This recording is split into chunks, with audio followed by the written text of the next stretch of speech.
Hello, I'm drinking Tired Hands beer. This is Alien Church. And I've had very little Tired Hands beer.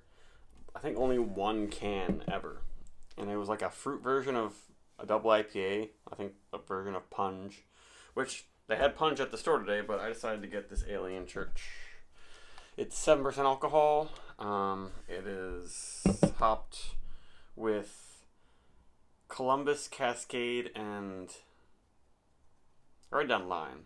Maybe it's Columbus, Cascade, and then dry hopped with Citra Mosaic and Chinook. I think that was it. Columbus, Cascade, and maybe Centennial. I don't think it said Centennial, but it was. They used a lot of the classic C hops, but then in the dry hop, Citra Mosaic and Chinook in there. Interestingly enough, I guess this one uses lots of oats.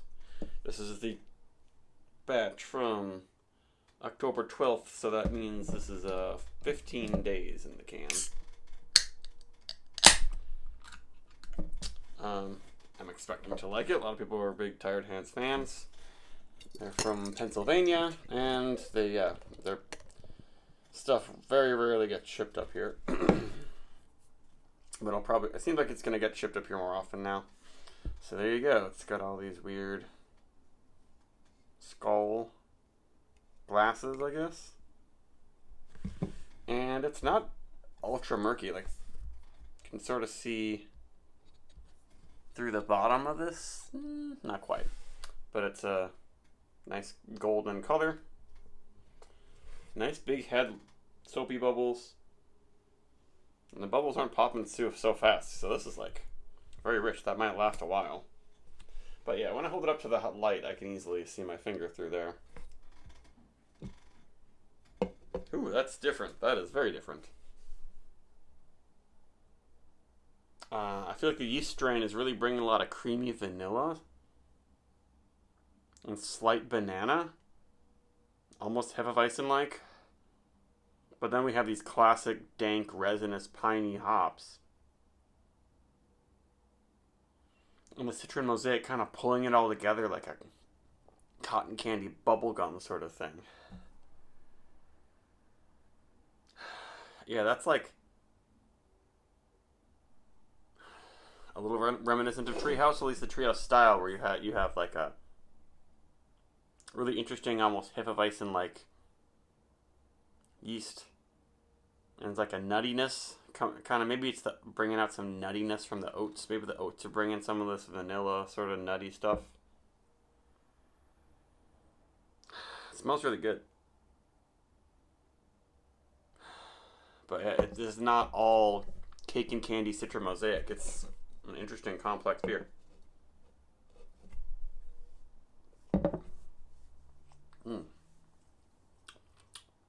Yeah, really creamy.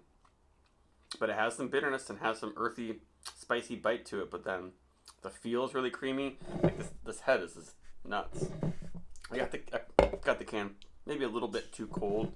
Sometimes a really, really cold beer can pour with an amazing head, but I think this beer would just pour with amazing head no matter what. Like, look at that. The lacing's going to be great.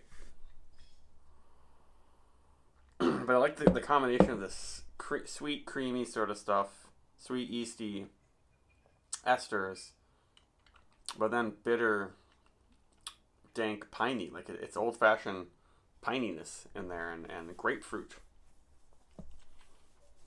Yeah, that's nice.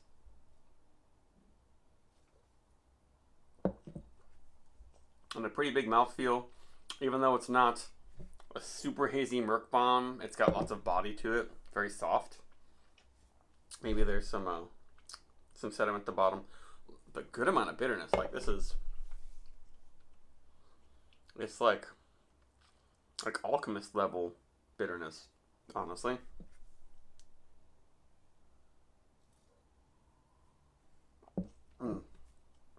Very fine carbonation, finely textured, so it's really thick on the tongue. And look at that lacing.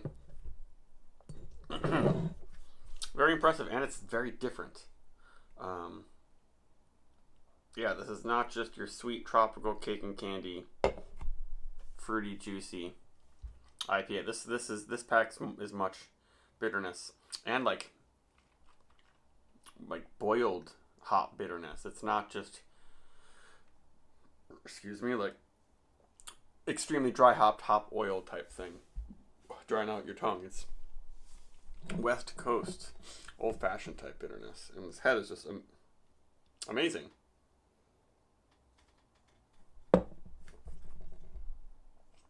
Yeah, it looks like a really good draft pour of Hill Farmstead or something. It might be a little bit just a hair too bitter and earthy for me. Like, they do a double dry hop version of this, and I imagine that's just too much. Unless they dial back the boiled hops, because they imply that on the hop side of brewing, they used Columbus and Cascade, and I feel like I'm missing one other. I don't know if it was Centennial. It kind of tastes like the Centennial, but in they boil some of these hops, and that really just extracts some flavor, but a lot of the bitterness, and then a lot of the flavor and aroma come from the dry hopping, where they use Citra Mosaic and Chinook. But most brewers do not do a big hot side addition, especially of old-fashioned bitter C hops in there. So that's really bringing an old-fashioned type punch of IPA bitterness. But the feel and the head and the yeast profile really make this beer special, along with that unique thing.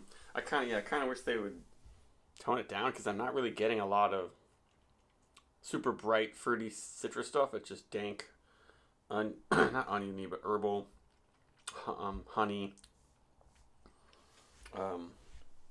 But yeah, a good, very, very unique, well-made beer. What would I give it?